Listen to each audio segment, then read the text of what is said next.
பாசிட்டிவான feelings emotion உங்களுக்கு வரும்போது பணம் உங்களை நோக்கி வரும். நிறைய பேருக்கு இது நடந்திருக்கும். நீங்கள் எந்த அளவுக்கு நெகட்டிவான மனிதர் கூட இருக்கீங்க, நீங்கள் நெகட்டிவாக திங்க் பண்ணுறீங்கன்னா பணம் வரவே வராது. பணம் வந்து ஒரு பாசிட்டிவ் ஃபேக்டர்ஸ், அதை புரிஞ்சுங்க. மூன்றாவது சுய கட்டளை, என் வாழ்க்கையில் செல்வத்தையும் பணத்தையும் ஈர்க்கும் சக்தி என்னிடம் உள்ளது. என் வாழ்க்கையில் செல்வத்தையும் பணத்தையும் ஈர்க்கும் சக்தி என்னிடம் உள்ளது. என் வாழ்க்கையில் செல்வத்தையும் பணத்தையும் ஈர்க்கும் சக்தி என்னிடம் உள்ளது.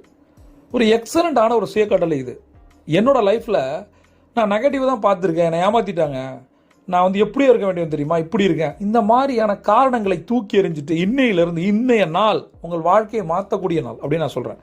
என் லைஃப்பில் என்னால் பணத்தையும் எல்லாத்தையுமே ஈர்க்க முடியும். அது பணம் மட்டுமல்ல, எல்லாத்தையும் என்னால் ஈர்க்க முடியும். செல்வ செழிப்பை என்னால் ஈர்க்க முடியும். ஈர்க்க முடியும் அப்படின்னா என்கிட்ட ஈர்க்கக்கூடிய சக்தி இருக்குது. அதை நான் இது வரைக்கும் பயன்படுத்தலை, இனி நான் பயன்படுத்துவேன்.